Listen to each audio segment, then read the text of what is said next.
Today, we have a mysterious story that has stirred controversy in America and around the world. It is considered one of the biggest scandals in Hollywood, where mystery and rumors abound. I prepared my coffee and started reading about a dangerous subject that could lead us to the reasons behind the deaths of Michael Jackson and Tupac Shakur. We all know these singers who died under mysterious circumstances. It is said that Michael Jackson's death was a murder, and that every year new updates emerge regarding the matter. But what you may not know is that a person linked to this case has been arrested, and this is part of the mystery surrounding the case. I can bet that most famous singers you see today have crossed paths with this man. So who is he? What's his story? Get your drink ready. You are on the Rex Stories channel. Let's begin. The person we are talking about is Diddy, the man who is currently under investigation for his involvement in numerous cases. This case is set to become one of the largest scandals in Hollywood and the hip-hop world, potentially revealing secrets about the deaths of the singers we mentioned, like Michael Jackson and Tupac Shakur, not to mention fueling conspiracy theories, Freemasonry, and many Hollywood tales. All of this I will detail today. 2 years ago, a former CIA agent emerged and claimed that there was a person or lyrics of one of the most famous singers written by the CIA and psychologists. This implies that it wasn't an ordinary person who wrote those songs. At that moment, the government intervened, which is a dangerous admission for someone involved in intelligence. This indicates that rapper gangs are a product of the US government, and this news certainly won't go unnoticed. This allegation has sparked many speculations trying to uncover the identity of the potential song producer who collaborated with the intelligence agency. Who is writing these songs with the CIA? The situation has become surreal, but as we reach 2024 and the emergence of a new case, it seems we have discovered this name, about which we will learn something unbelievable. The person is the famous rapper Diddy, known as Sean Combs, a music producer who has been in this field for 30 years. He founded the most famous music and rap recording company in the 1990s, Bad Boy Records. Due to Diddy's influence in music, it is said that no singer can achieve success without passing through him, whether from the old generation or the new. He has had direct connections with Biggie, Tupac's rival, Kanye West, Miley Cyrus, Usher, and Ariana Grande. He even appeared in many clips with Justin Bieber, as if the presence of this singer extorts these rising stars or suggests to them that if they want to achieve global success, they must do what he wants. But before we jump ahead, let's continue and uncover the secret of this man. We will talk about the scandals that have topped search trends around the world. Wait a moment, my friend. Justin Bieber, the famous singer and rapper we've known since childhood, is said to owe his success to Diddy, the man who owns a music company for recording and writing songs. It is said that he is the one who helped Justin Bieber reach global fame. Starting from this year, 2024, on February 26th, a man from Diddy's circle named Rodney Jones emerged and filed a lawsuit attempting to expose Diddy. After a period of silence, what is the story of Rodney Jones?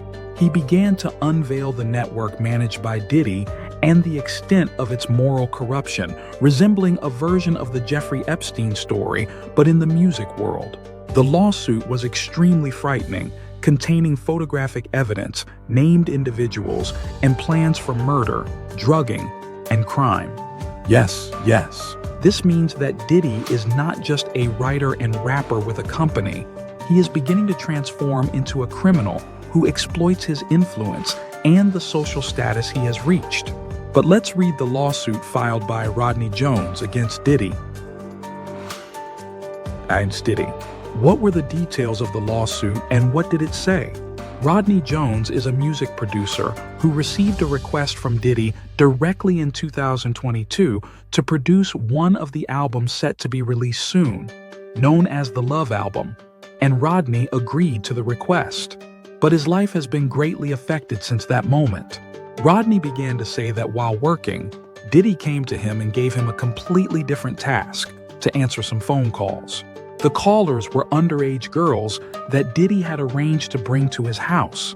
Rodney described the calls as suspicious, as if these underage girls were being recruited for a specific mission. After the call, Diddy threw a party at his home, which included invitations to major celebrities. However, their names were kept hidden.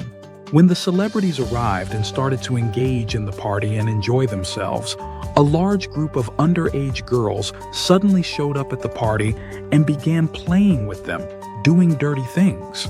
The house was filled with cameras, which indicates that Diddy had set up the cameras and orchestrated the entire scenario to film the celebrities who attended the party in compromising and inappropriate situations with the children so he could later blackmail them and exploit the recordings he had.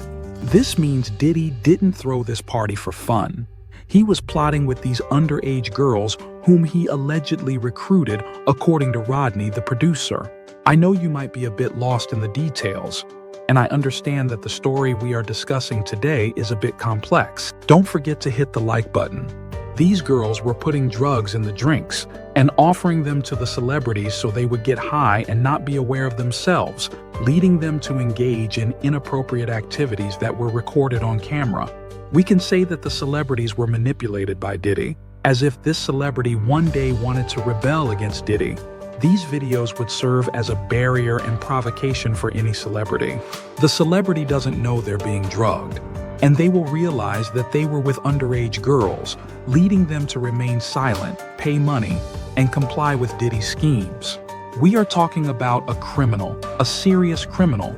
Rodney stated that Diddy was exploiting him through these matters, using them as leverage against him, and saying, "You also did disgusting things, and I have it all recorded on video. So if you want to do anything or report me, you are also complicit in the crime." It's as if we are watching a movie, when the villain holds on to each member of the gang, keeping evidence of their crimes to secure his safety. But Rodney mentioned that Diddy had significant shady relationships with well-known figures, such as Prince Harry, and even connections with the police and intelligence, meaning he had the whole world entangled. This was all away from the FBI. He can evade the FBI due to his significant relationships with these prominent figures who help him escape, and even Jewish businessmen were aiding Diddy at every stage. Rodney also mentioned that Diddy used to send him to create messages for these famous personalities. For example, they would say, "My friend, today, get into an ice cream car and stop at one of the banks. That's it, thanks. Just do that." The person would look at you, and when he sees the sign on the car, he understands the shady message. Diddy was operating in secrecy, engaging in heavy espionage. Again, he would call Rodney to wear a specific hat and go to a certain place so that two girls would see him, and if they did, the girls would automatically understand his message. He was sending messages even Rodney, the producer, was unaware of. He was just following orders, not knowing what kind of messages he was participating in or what disaster he was being drawn into with Diddy. On one occasion, it is said that Diddy had an argument with someone in one of the bathrooms. After the voices rose, Diddy got angry, pulled out his weapon, and shot the man. The man was injured and called the police, saying, "Come here," without caring about anything else. The police arrived and did nothing to Diddy, which indicates he has significant influence over the American police. They didn't investigate him at all. The surprising thing is that Diddy concocted a story about this incident. He created a narrative about the shooting in the bathroom, saying, "A person was injured and came to my house asking for help." Look at how he shines himself in the press, covering everything up. We are talking about a blackmailer and a dangerous criminal in the music world. In his lawsuit, Rodney accuses Diddy of being sexually deviant and that he had been subjected to harassment from him. Diddy almost offered Rodney everything in exchange for participating in his deviations. But the most notable offer was that he could help him climb the ladder of success in the music industry and win Grammy Awards, as if these awards are given to specific people and not to the best. And Diddy chooses stardom for whom he wishes. In return, Rodney says that Diddy was volatile, Sometimes he would threaten him if he didn't comply with the deviations he wanted. On one occasion, he threatened that he would hurt him physically and cook and eat his face. However, the most prominent offer was that it could allow him to climb the ladder of success in the music industry and win Grammy Awards, as if these awards are given to specific people rather than the best, with Diddy choosing stardom for whoever he desires. In contrast, Rodney claims that Diddy was unpredictable, sometimes threatening if he disagreed with the diversions he wanted. Once he even threatened to hurt his body, cook him, and eat his face in a literal sense, meaning he wasn't joking. But the last piece of news was the real shocker. Documents mention that there was a person named Fahim Muhammad, the man who organized Diddy's parties and was his right-hand man in those affairs, as well as his personal bodyguard. The shocking and unexpected part is that this individual was the only one present to guard Michael Jackson at the time of his death, and there were numerous suspicions surrounding him. The presence of Fahim Muhammad's name on the list raises a logical question. Why does Diddy trust him? He failed to protect Michael Jackson, the king of pop, one of the most important singers in history. The answer is unknown and could lead to the belief that Michael Jackson's death was orchestrated by that gang. Strangely, in 2023, after the official arrest of the person who killed Tupac, he confessed that the murder was financed by Diddy, but this confession was not taken seriously, or it lacked evidence. We must know that Diddy was associated with Tupac's enemy, who was Biggie, a friend of Diddy. It's plausible that the incident was real, that Diddy funded this man to end Tupac's life to keep the stage clear for his friend Biggie. At the same time, he might have funded the personal bodyguard, Fahim Muhammad, who has faced suspicions of having ended Michael Jackson's life. After gaining his trust, you must be starting to wonder, is Diddy dangerous to this extent, and could he have connections to the deaths of the most famous singers in American pop history?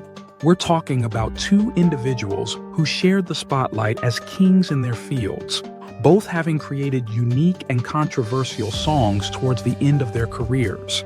Let's discuss this step by step. Tupac wrote a song attacking the Illuminati, or what is known as Freemasonry, while Michael wrote a song titled "They Don't Care About Us," which had implications that attacked the Jewish community. In the end, these two share a fateful demise under mysterious circumstances. This lawsuit paints Diddy as a complete criminal, to the point where he's not free from being labeled a pedophile. Previous claims existed about Diddy exploiting a famous singer named Usher when he was 12 years old and engaging in a sexual relationship. These claims have now become credible tonight, and it's possible that Usher wasn't the only victim of Diddy's mistreatment. There are also allegations that Justin Bieber, when he was 15 years old, had a bad experience with Diddy. Or perhaps these theories suggest that Justin Bieber was harmed by this individual. The things I've mentioned to you now are just the tip of the iceberg of the serious actions that Diddy may have committed, and thus the FBI did not remain silent. They raided Diddy's house directly. The raid shows you how dangerous the person we're talking about in this video truly is. A raid in broad daylight, where they arrested his associates and sealed everything. It's clear that the FBI has come across very dangerous items, and that Diddy has indeed come under police or FBI scrutiny. Imagine that they raided his home using helicopters, police dogs, and many special forces officers. This puts forth two logical possibilities. The first is that Diddy's crime is so severe that it violated federal law. And the second is that there's an attempt to hide strong evidence to cover up the severity of the case. But in all cases, the scenes indicate that what's happening is something significant. Stay tuned for part 2. This was the end of part 1 about Diddy's story. And don't worry, there's a second part coming.